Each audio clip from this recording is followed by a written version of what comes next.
बिस्मिल्लाहिर्रहमानिर्रहीम इय्याका नअबुदु व इय्याका नस्तईन। अस्सलाम वालेकुम रहमतुल्लाहि व बरकातुहू नाज़रीन। उम्मीद करता हूँ आप सब खैरियत से होंगे और आप लोगों की जिंदगी अच्छी गुजरी होगी। आज पाकिस्तान की तारीख का एक अहम दिन है और अहम मोड़ आ चुका है। इस अहम मोड़ के ऊपर और इस अहम दिन के ऊपर आज तहरीक अदम एतमाद पेश की गई है और तहरीक अदम एतमाद चौथी दफा पाकिस्तान की जो हिस्ट्री है उसमें यह तहरीक अदम एतमाद पेश की गई है। आज से पहले जितनी भी तहरीक अदम एतमाद लाई गई पाकिस्तान के प्राइम मिनिस्टर के खिलाफ, वो तहरीकें नाकाम हुई हैं और इस दफा तहरीक अदम एतमाद वो एक डिफरेंट नोयत की है। एक तरफ 11 जमातें हैं, एक तरफ वजीर आजम इमरान खान साहब हैं और इमरान खान साहब की कुछ पॉलिसीज हैं और इमरान खान साहब के कुछ इरादे हैं और इमरान खान साहब के कुछ ख्वाहिशात हैं और इमरान खान साहब के कुछ जज्बात हैं। वजीर आजम इमरान खान साहब इनकी तहरीक अदम एतमाद के ऊपर क्या कहते हैं?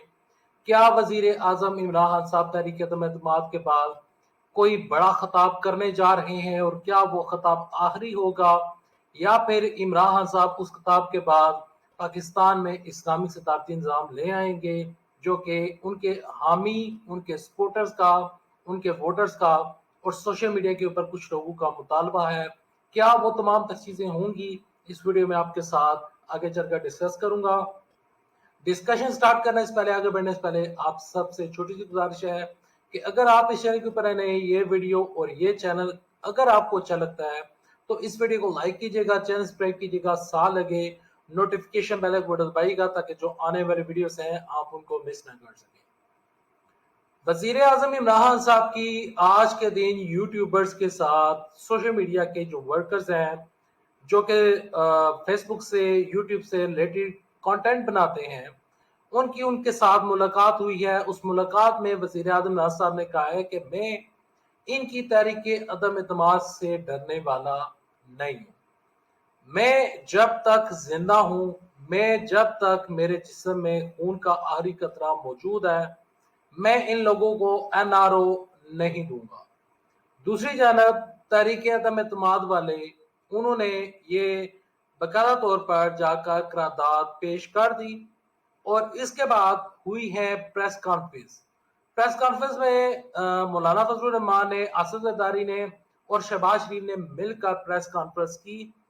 बिलावल भुट्टो जरदारी इस प्रेस कॉन्फ्रेंस में मौजूद नहीं थे क्योंकि बिलावल भुट्टो जरदारी लॉन्ग मार्च को जस्सू को लेकर आगे बढ़ रहे हैं और कह रहे हैं कि हम इमरान साहब की हुकूमत को गिरा देंगे। इमरान खान साहब की हुकूमत जाती है या नहीं वो मैं आगे चलकर डिस्कस करूंगा। पहले आते हैं वजीर आजम इमरान साहब ने मेलसी में जो खताब किया था, जो कि बिहाड़ी में उनका खताब था जनूबी पंजाब में, जिसमें उन्होंने सूबा बनाने का जिक्र किया था और तमाम तर बातें वहां पर उन्होंने कही थी और 500 अरब रुपए की वहां पर ग्रांट जारी की थी। तहसील, इसके अलावा वहां पर यूनिवर्सिटी बनाने का जिक्र किया था और वो तमाम चीजें वहां पर उन्होंने बड़े बड़े वादे किए थे और उसमें उन्होंने यूरोपीय यूनियन के खिलाफ काफी कुछ कहा था।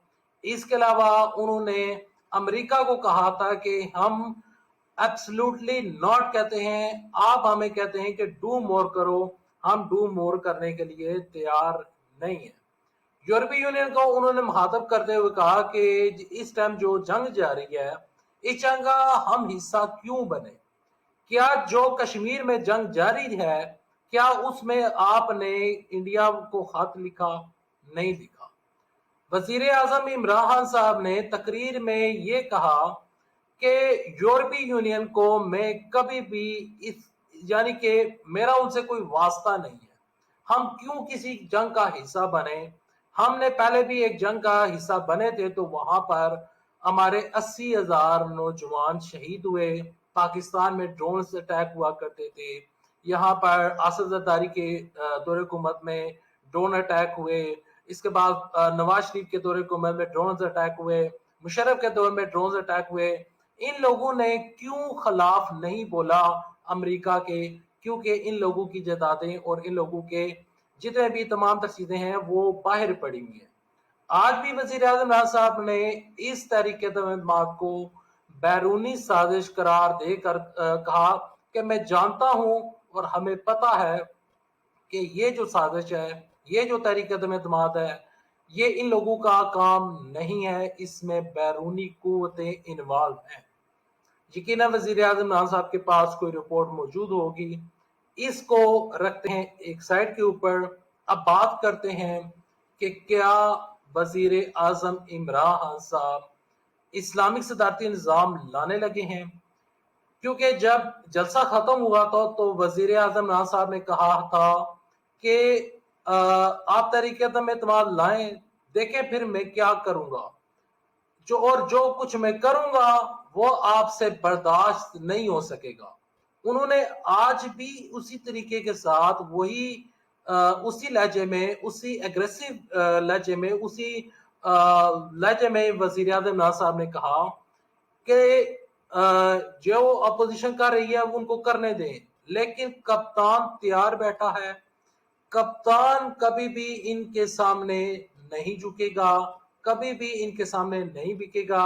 اور اس کے علاوہ وزیر اعظم عمران صاحب نے فاطمہ جناح یونیورسٹی میں خطاب کرتے ہوئے کہا کہ وزیر اعظم عمران خان صاحب ان کو کسی صورت میں معاف نہیں کرے گا، میں ان کو چھوڑوں گا نہیں، اور میں ابھی سے کہہ رہا ہوں کہ یہ لوگ، ان کی یہ آخری سازش تھی، آخری چال تھی۔ اب میں ان کو بتاؤں گا کہ ہماری حکومت 2028 تک رہے گی۔ پہلی بات یہ۔ اب آتے ہیں پریس کانفرنس کے اوپر۔ پریس کانفرنس جو ہے اس میں مولانا فضل الرحمان نے وہی یہودی لابی کا ذکر کیا، وہی فارغ فنڈنگ کا ذکر کیا، اور کہا کہ ہمیں پتا ہے کہ تمہیں کس نے لانچ کیا، اور یعنی کہ انہوں نے الزامات کی سازش، الزامات کی جو سیاست ہے وہ مولانا فضل الرحمان نے کہی۔ اور دوسری جانب جو شہباز شریف ہیں انہوں نے بھی سی پیک کا ذکر چھیڑا کہ جب سے وزیر اعظم عمران صاحب سی پیک جب سے وہ وزیر اعظم بنے ہیں تو سی پیک پر کام کرنا ختم ہو گیا ہے، اور وزیر اعظم عمران صاحب جو ہیں انہوں نے اس کام کو بند کر دیا ہے، یورپی یونین سے ہمارے تعلقات ختم ہو گئے ہیں، اور یہ تمام تر جو تعلقات ہیں ان کو ختم ہونے کی وجہ سے ہمارا ملک جو ہے وہ کرائسس کا شکار ہو جائے گا۔ دیکھیں انہوں نے کہا کہ اس وجہ سے ہمیں تحریک اعتماد لائی ہے، اور یہ جو تمام تر چیزیں چل رہی ہیں اس کے بعد یقیناً وزیر اعظم عمران صاحب قوم سے خطاب کریں گے اور قوم کو اعتماد میں لیں گے، اور پھر ہو سکتا ہے کہ وزیر اعظم عمران صاحب کوئی نیا سسٹم لے آئیں، ہو سکتا ہے کہ کچھ ایسا کر جائیں کہ وہ وزیر اعظم عمران صاحب جو ہیں وہ 2028 تک وزیر اعظم رہیں گے یا صدر پاکستان بن جائیں گے۔ یہ آنے والا ٹائم ڈیسائیڈ کرے گا، کیونکہ اب یہ وزیر اعظم عمران صاحب کے اوپر منحصر ہے۔ ابھی تک اتنا ہے، نیکسٹ ویڈیو تک کے لیے دے اجازت۔ اللہ حافظ۔ پاکستان زندہ باد، پاکستان فوج پہن